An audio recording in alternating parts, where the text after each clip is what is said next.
नमस्कार जी, मैं मंजू। कुछ टाइम पहले मैंने आपको इंग्लिश डेज़ी ग्रो करना सिखाए थे। तो अगर घनी पौध हो तो फिर पौधों की ग्रोथ अच्छे से नहीं होती है। तो मैं आपको बताऊंगी कि कितने साइज़ में कितने प्लांट्स लगा सकते हैं। तो अगर आपके पास 10 इंची का पॉट है तो उसमें आप 4 पौधे लगा सकते हैं, तो थोड़ी थोड़ी दूरी पर। तो इनके जो प्लांट्स हैं बड़े ही इनकी ग्रोथ जो स्लो होती है और पत्ते बहुत ही अच्छे से फिर फैल जाते हैं बाद में।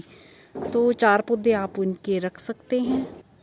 तो ये मैंने इंग्लिश डेज़ी के जो ये सारी पौध तैयार हुई है, तो बीच बीच में से मैंने निकाल के ट्रांसप्लांट किए हैं। तो इनकी खासियत ये है, छोटे से पॉट में भी आप एक पौधा लगा सकते हैं तो ये चल पड़ता है। पत्तियाँ इनकी नरम मुलायम नाजुक पालक की तरह होती हैं।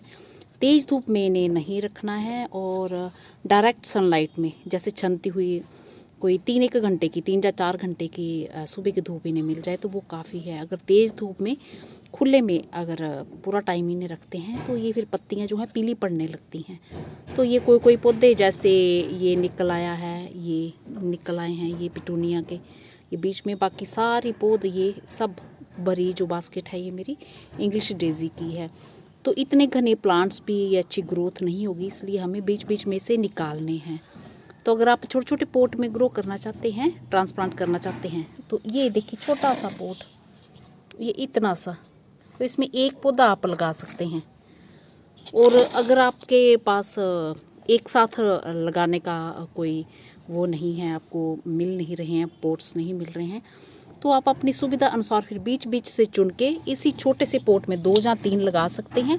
एक सेंटर में लगा दीजिए और अगर उसकी ग्रोथ अच्छे से होने लगेगी तो साइड वाले भी, उनकी भी ग्रोथ अच्छी होगी, उनको फिर बाद में ट्रांसप्लांट कर सकते हैं। जैसे मैंने ये 2 पौधे ट्रांसप्लांट कर दिए हैं तो ये दोनों चल पड़े हैं। और कई बार ऐसा भी होता है ट्रांसप्लांट करते हुए कोई अद्धा पौधा मर भी जाता है हमारा। तो अगर ये अच्छे से चलने लगेगा फिर मैं इसको, इसकी भी ग्रोथ हो जाएगी तो इसको मैं कहीं और ट्रांसप्लांट कर सकती हूँ। तो ऐसा भी कर सकते हैं। तो आज हम इस छोटे से पॉट में मैं एक प्लांट निकालूंगी इसका। तो ये पैंजी का देखो कितने अच्छे से अच्छी इसको मिट्टी मिल रही है, तो अच्छी कितनी अच्छे से ग्रोथ हो रही है। अपने आप ही सीड गिर गया होगा तो मैं बीच में से निकालूंगी ताकि बीच में से पौधे कम घने हो जाएं।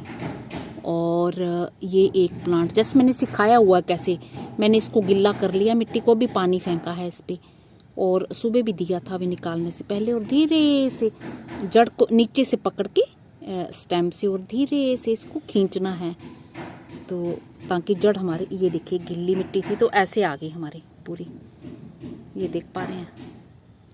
तो अब इस मिट्टी को, पोट की मिट्टी को हमने अच्छे से ये गिल्ला कर लेना है पूरा नीचे तक, ताकि पानी निचुड़ जाए इसका, अच्छे से निचुड़ जाए इसका पानी।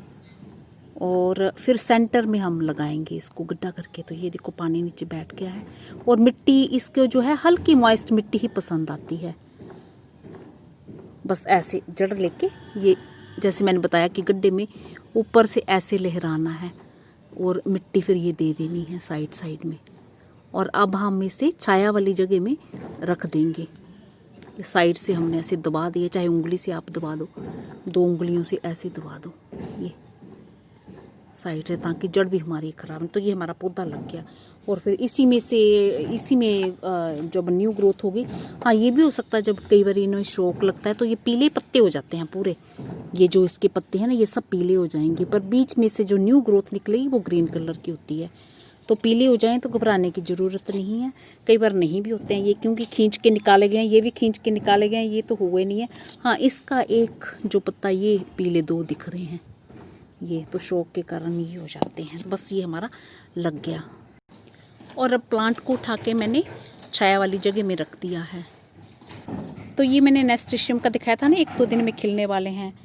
तो ये मेरा, ये इस फूल को 2 दिन हो गए खिलते हुए, ये देख रहे हैं। इसी के साथ नमस्ते जी, शुक्रिया।